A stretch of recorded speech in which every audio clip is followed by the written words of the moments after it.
Hello दोस्तों, welcome back to the CAD engineer. आज हम डिस्कस करेंगे डिज़ाइन फॉर रिलायबिलिटी के बारे में। मीन्स दोस्तों, हमें ऐसा प्रोडक्ट डिज़ाइन करना है जो उसका फंक्शन परफॉर्म करेगा कंसिस्टेंटली। मीन्स कंटिन्यू अपना फंक्शन परफॉर्म करते रहना चाहिए। कब तक? तब तक हमने उसकी गारंटी दी हुई है। मीन्स जब तक हमने उसकी लाइफ साइकिल डिसाइड की हुई है। सिंपल वर्ड में क्या होगा, ऐसा प्रोडक्ट हमें बनाना है जो प्रॉपरली वर्क करना चाहिए लॉन्ग टाइम तक। मीन्स जितनी हमने उसकी गारंटी दी है, वारंटी दी है, उससे ज़्यादा उसका फंक्शन, वो प्रोडक्ट हमारा फंक्शन परफॉर्म करना चाहिए।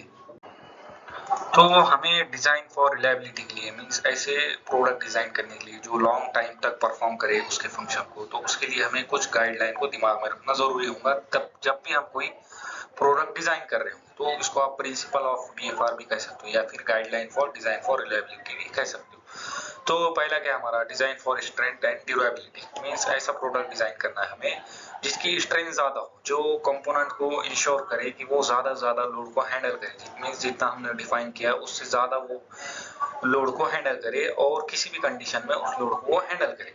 जितना ज्यादा हमारा डिजाइन वीक होगा तो उतना ज्यादा वो जल्दी फेल होगा। तो इसके लिए हम क्या करेंगे, जो अप्रोप्रिएट थिकनेस उसको अप्लाई करेंगे और रिप्स अप्लाई करेंगे स्ट्रेंथ बढ़ाने के लिए। जहां पर भी हाई स्ट्रेस एरियाज है वहां पर हम रिप को अप्लाई करेंगे। सेकंड हमारा क्या होगा, avoid stress concentration. Stress concentration generate होता है शार्प कॉर्नर की वजह से। तो हम क्या करेंगे, वहां पर प्रॉपर राउंड अप्लाई करेंगे, फ्लेट अप्लाई करेंगे, और जिसके वजह से क्या होगा, जो सडन चेंजेस होंगे पार्ट के ऊपर, मीन सडनली लोड आ गया तो स्ट्रेस कॉन्सेंट्रेशन नहीं आएगा हमारे कॉर्नर्स के ऊपर। क्या होगा, इक्वली वो डिस्ट्रीब्यूट हो जाएगा। और क्योंकि जो क्रैक स्टार्ट होते हैं वो स्ट्रेस कॉन्सेंट्रेशन पॉइंट से स्टार्ट होते हैं, तो हम क्या करेंगे, प्रॉपर फ्लेट यूज करेंगे instead of sharp edges. Next guideline होंगी हमारी रिलेटेड टू मटेरियल। हमें क्या करना है, जो लोड उस पर अप्लाई हो रहा है, जितना लोड उस पर अप्लाई हो रहा है, या फिर वो किस टेम्परेचर कंडीशन में वर्क कर रहा है, या फिर वो किस इन्वायरमेंटल कंडीशन में वर्क कर रहा है, उसके हिसाब से हमें प्रॉपर मटेरियल को चूज करना है। क्योंकि अगर हम रॉन्ग मटेरियल चूज करेंगे तो फेलियर के चांसेस बढ़ जाएंगे। सपोज कीजिए हीट रेजिस्टेंस स्टील है, तो ये हम एग्जॉस्ट सिस्टम यूज करते हैं क्योंकि वहां का टेम्परेचर ज्यादा होता है। फिर क्या है, design for fatigue life. Fatigue क्या होता है, रिपीटेटिव जो लोडिंग होती है, मींस जो जैसे गियर है, ये क्या है, रिपीटेटिव लोड को ये एब्जॉर्ब करते हैं, बियर करते हैं। तो हमें क्या करना है, इसको भी कंसीडर करना है जब भी हम पार्ट डिजाइन कर रहे हो। तो हमें ऐसे कंसीडर करना है, हो सकता है कि यहाँ पर रिपीटेटिव लोड आएगा। तो फटीग के वजह से क्या होता है, बहुत सारे फेलियर आने के चांसेस होते हैं। जैसे शाफ्ट अंडर साइक्लिक लोडिंग, जो शाफ्ट होता है वो बार बार हमारे जो पिस्टन सिलेंडर के कांटेक्ट में रहता है, तो क्या होता है, उसको हम साइक्लिक लोड कहते हैं। तो ऐसे जब भी हम प्रोडक्ट डिजाइन कर रहे होंगे तो हमें फटीग लाइफ को भी कंसिडर करना है। नेक्स्ट होगा हमारा फैक्टर ऑफ सेफ्टी। जब भी हम कोई 100 न्यूटन लोड के लिए पार्ट डिजाइन कर रहे होंगे तो हमें उसे ऐसा डिजाइन करना होगा कि वो बेयर कर सके 150 न्यूटन तक। तो ये क्या कहलाएगा, हमारा फैक्टर ऑफ सेफ्टी। तो इससे क्या होगा, हमारे जो पार्ट है उसके प्रोडक्ट की रिलायबिलिटी बढ़ जाएगी, उसकी लाइफ बढ़ जाएगी। फिर क्या है, reduce number of fatigue, number of failure points में जो जॉइंट्स होंगे ज्यादा से ज्यादा मिनिमाइज करेंगे हम जॉइंट को। फिर क्या है, फास्टनर को हम मिनिमाइज करने की कोशिश करेंगे और सिंपल पार्ट बनाने की हम कोशिश करें क्योंकि असेंबली में जितने ज्यादा पार्ट होंगे उतने ज्यादा फेलियर के चांसेस बढ़ जाएंगे।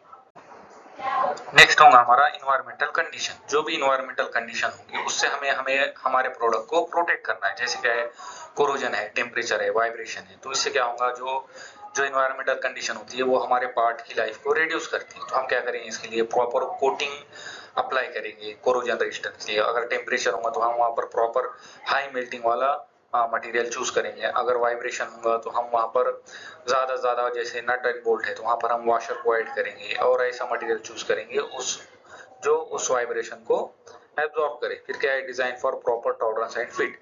तो हम क्या करेंगे, जो हमारा पार्ट होगा जब भी हम उसकी ड्राइंग बनाएंगे तो वहां पर हम प्रॉपर टॉलरेंसेस अप्लाई करेंगे, ज्यादा लूज भी नहीं, ज्यादा टाइट भी नहीं। तो अगर जितना ज्यादा टाइट होगा उसकी वजह से भी स्ट्रेस बढ़ेगा और फेलियर आएगा, जितना ज्यादा लूज होगा उसकी वजह से भी जो हमारा पार्ट है वो फेल हो सकता है। सेकंड हमारा, नेक्स्ट हमारा जो गाइडलाइन है, जो प्रिंसिपल है वो है ensure good manufacturing quality. Means हमें ऐसा पार्ट डिजाइन करना है जो इजी टू मैन्युफैक्चर हो।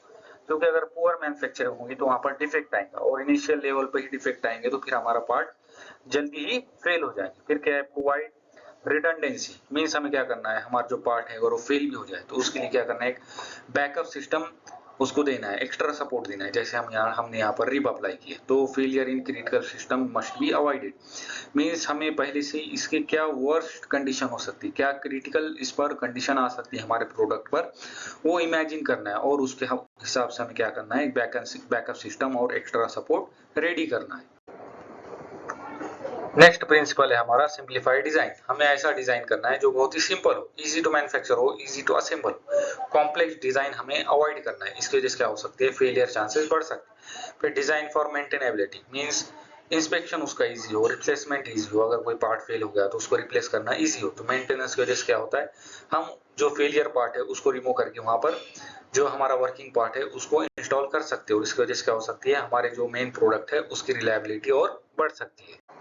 नेक्स्ट हमारा टॉपिक है सीक्वेंस ऑफ एनालिसिस। मींस जब भी हम कोई प्रोडक्ट डिजाइन कर रहे होंगे तो हम ये कब अप्लाई करेंगे, डिजाइन फॉर रिलायबिलिटी के प्रिंसिपल या गाइडलाइन।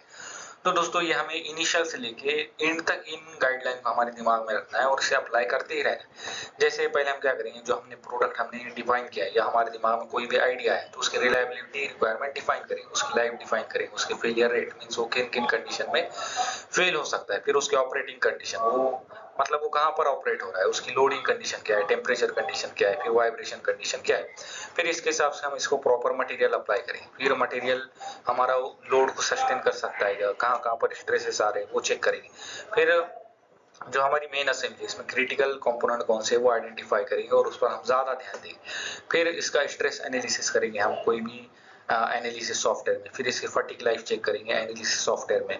फिर क्या है इसमें क्या पॉसिबल फेलियर मोड आ सकते हैं वो चेक करेंगे। फिर हम DFMEA चेक करेंगे, design failure mode and effect analysis. ये हम आने वाली वीडियो में डिटेल में डिस्कस करेंगे, ये भी बहुत ही इंटरेस्टिंग टॉपिक है और बहुत बड़ा टॉपिक है। फिर क्या करेंगे हम, जो हमने टॉलरेंसेस अप्लाई किए, फिट अप्लाई किए है, उसको हम फिर से चेक करेंगे।